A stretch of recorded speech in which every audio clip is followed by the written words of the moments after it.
Bonjour, j'espère que vous allez bien. Alors dans ce cours, je vais vous montrer comment créer un nouveau template sur Fruity Loops, donc FL Studio. Alors il est commun aux producteurs de musique électronique, donc MAO, de se générer, donc de se créer des templates personnalisés. C'est un gain de temps considérable et surtout ça nous permet de placer les VST et VSTI que nous avons besoin d'une façon générale. Alors il faut savoir qu'on peut se créer différents types de templates, des templates pour le mixage, pour le mastering, pour la production live, pour la production tout court. Alors je vais vous montrer ici comment faire. Alors je vais vous montrer comment créer un nouveau template, mais également je vais vous montrer les différents templates proposés par FL Studio. Donc il se trouve ici. Donc si on veut ouvrir un nouveau template, on clique ici sur New Form Template. Et là, FL Studio nous propose différents types de templates, donc des templates avancés avec différents styles de musique. Donc c'est des presets de templates. Vous trouverez des VST différents à chaque fois forcément et des réglages différents.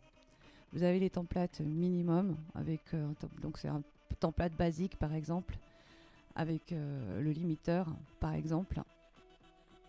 Vous voyez juste les délais, les reverbs, etc. Autres, donc spécial MIDI, etc. Donc performance. Donc par exemple si vous souhaitez utiliser APC, qui est un VST natif de FL Studio, Launchpad, Makin avec les instruments de Native Instruments, etc. Utile, donc pour le mix par exemple, les transitions SFX et vocodeur comportant le VST qui propose différents types de modulation vocale.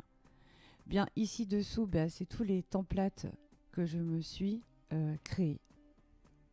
Alors pour créer un nouveau template, je vous conseille de vous rendre ici sur Minimal.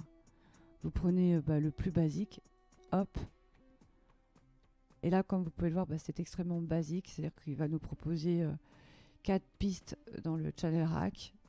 Vous pouvez mettre des samples de kick, de clap, de hat, de snare.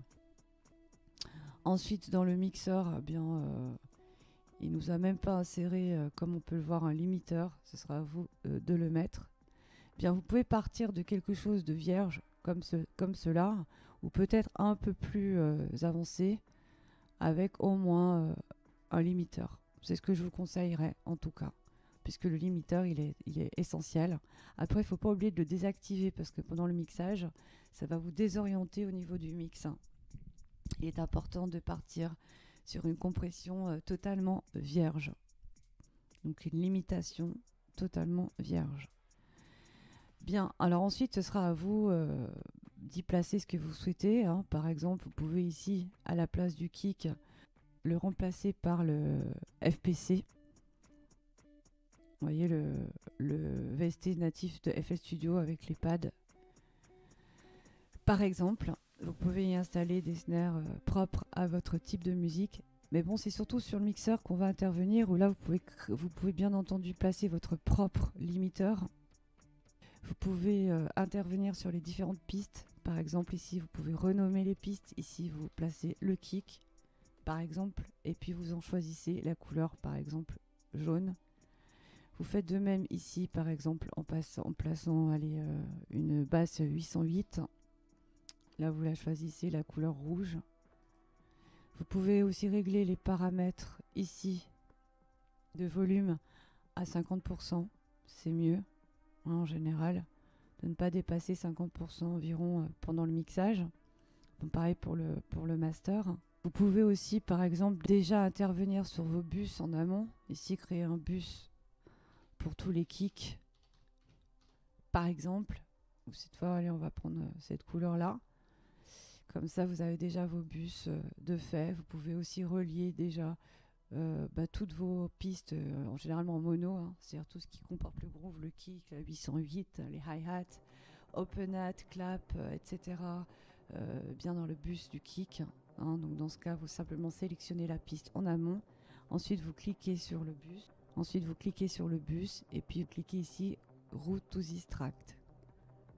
Voilà, de fait, eh bien la piste du kick partira sur le bus qui lui repartira ensuite sur la piste de master, par exemple.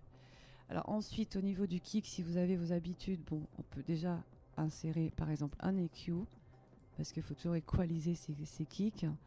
Vous pouvez aussi placer un transient processeur pour régler l'attaque du son, hein, notamment, et la release. Bien, vous pouvez aussi bien sûr placer ce dernier sur le bus du kick. Bon, moi là, dans ce cas précis, moi j'utilise le transient master, qu'on peut bien entendu utiliser aussi sur la piste master. C'est à vous de voir, hein, selon vos habitudes de composition. Par exemple, si vous avez des habitudes pour, imaginons, je sais pas moi, le bus de synthé.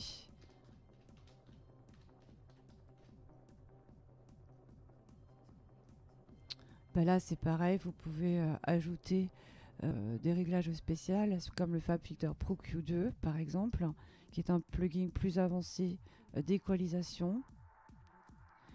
Vous pouvez ajouter, par exemple, un Fruity Reverb pour apporter un peu de reverb à vos pianos, etc. Donc, par exemple, vous pouvez aussi placer un Kishkart, par exemple.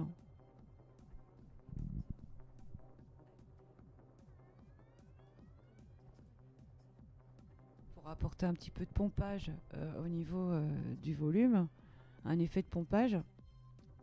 Où là, d'ailleurs, il vous propose pas mal de réglages prédéfinis. Donc, si vous avez l'habitude de l'utiliser pour vos pistes de bus synthé, après, ça dépend de tout un chacun. Pour les voix, par exemple, si vous avez ici une piste de voix, vous pouvez insérer. Donc, moi, c'est des propositions, mais c'est à vous de voir. Le Nectar 3 éléments. Donc, si vous l'avez, bien sûr, de chez Ozone. Donc, lui, il va analyser votre son et puis il va y apporter un réglage, une proposition de réglage, selon que vous le souhaitez plutôt vintage, moderne ou de type agressif, par exemple, ou de type dialogue, par exemple. Donc, ça, c'est une idée. Vous pouvez aussi, au niveau du kick, apporter quelques effets de saturation, distorsion, comme avec le Soothizer, par exemple. Dans le bus de basse, vous pourriez mettre une sorte de plugin pour apporter un petit peu de distorsion spéciale pour la basse, par exemple avec le son EQ. Donc moi, c'est un logiciel que j'aime beaucoup. Il apporte une belle saturation aux basses en général. Mais bon, c'est à vous de voir. Voilà, tout ça, c'est personnel. Moi, c'est simplement un exemple que je vous donne. Donc le mastering, donc je ne sais pas si vous le ferez en même temps que le mixage. Alors parlons-en justement. Alors imaginons que vous souhaitez vous créer un template spécial mastering. Eh bien, vous pourriez ajouter le Ozone 8 éléments. Par exemple, qui est un plugin de chez Ozone, donc l'un des derniers, je crois le dernier à l'heure où je compose ce cours, qui est un plugin de mastering qui vous permet de réégaliser vos basses indépendamment, etc., de régler l'image du son, la mono, la stéréo. Il vous permet donc de régler la stéréo du son, la phase,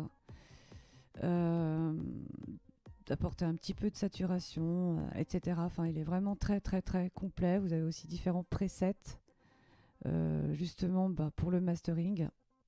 Vous voyez, il vous en propose pas mal. Donc selon votre type de son, vos goûts, etc.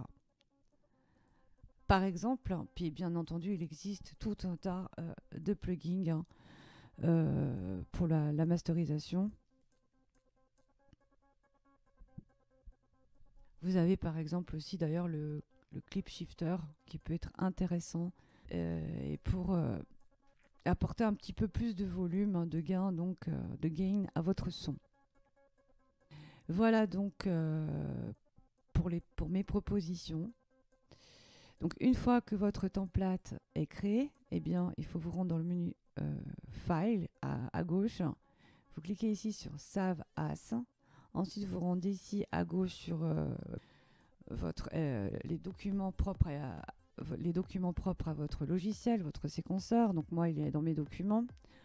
FL Studio 20. Ensuite, vous allez dans le menu Data. Vous cliquez ici sur Template et vous n'avez plus qu'à ici écrire le nom de votre template. Par exemple, template mixeur. Voilà, par exemple. Donc moi, je vais annuler parce que j'en ai déjà un. Donc voilà, vous voyez, c'est pas très compliqué. Évidemment, si vous avez des questions, n'hésitez pas à les poster en commentaire et j'y répondrai dès que possible. Merci de votre attention et à bientôt pour un prochain cours.